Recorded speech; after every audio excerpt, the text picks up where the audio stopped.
You are looking at Julian's pronunciation guide, where we look at how to pronounce better some of the most mispronounced words in the world, like this other curious word. But how do you say what you're looking for today?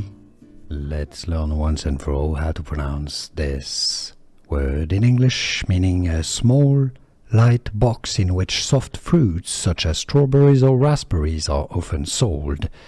This is also a square. Anyhow, the pronunciation in English is as punnet, okay? So it's not punnet, it's p with a schwa sound and a sound. Punnet. Punnet.